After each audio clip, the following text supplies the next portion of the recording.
Hello friends, Adam here with FED. Here's how I would fix Fire Emblem Genealogy of the Holy War. I would really love to give footlocked units extra movement options. And by extra movement options, I don't mean give them Canto or just give them a higher move stat. I mean give them terrain that only they can move through. Such as cliffs or the really thick forest, make it so they can move through them while cavalry cannot. It gives them an extra niche and maybe some extra jobs to do on certain maps. Branching promotions would make the game even more of a sandbox, which I think is a good thing. FE4 really is what you make of it. You can do whatever you want with pairings, aside from two forced pairings, of course, and make whatever child units you want, or you can just go with the substitute characters, which is also an interesting choice. Branching promotions would add to this, making characters like Holland actually really interesting, because maybe you give him a mount and make it so he becomes a free knight instead of just being a hero or something like that. And that is really interesting, especially for the second generation where you have someone like Ulster or Scathahatch or Skasaha or whatever his current translated name is. It makes him really interesting too. Being able to pass on, some good swords and then have him be mounted and actually an interesting unit to use.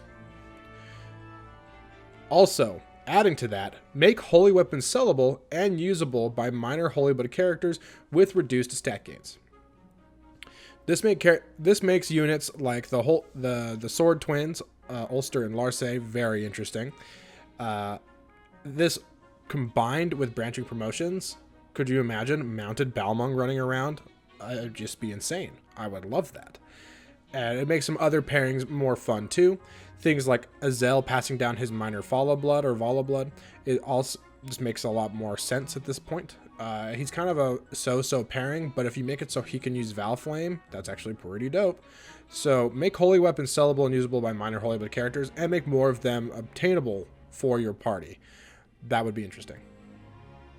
Raising the money cap would be awesome. 50,000 just doesn't feel like enough, and I never really feel like I have enough money to do what I want. Whether between buying rings and different stuff. So I'd love to raise the money cap to something like 65,000 rather than just 50,000 for every individual character. And finally, balancing weaponry would be just amazing at making certain weapon types and certain classes actually pretty good. On top of that, I would want it to have a weight mitigation formula. Something like, I don't know, strength divided by 2, reducing your weight. So like weight minus strength divided by 2 is how much gives you the weight that reduces your move. So, I mean your speed, something like that. And it would make weapons like axes and lances be able to keep up with swords and whatnot. So balance weaponry, make a weapon weight mitigation formula. And I really want to be able to play FE4 like this. I wish there were a hack or maybe in a remake they do all this. But oh wait, there is a way you can play the game exactly like this, because this is all changes that are made in Fire Emblem 4 binary. What? An amazing ROM hack that is just the base game, except they add a lot of stuff that make it much more interesting in my opinion. There are a lot more viable pairings. There are a lot more viable characters.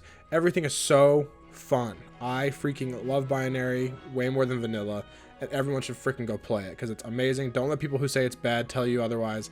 Go play binary. Play vanilla first, but then play binary afterward because it's really good. Anyways, thanks for watching, guys. Make sure to like and subscribe. All that stuff I'm supposed to say. Comment your thoughts. How would you fix FE4? Have you played FE4 binary? Do you like it? All those questions. Please answer them in the comments. And yeah, thanks for watching, and I'll catch you next time, friends.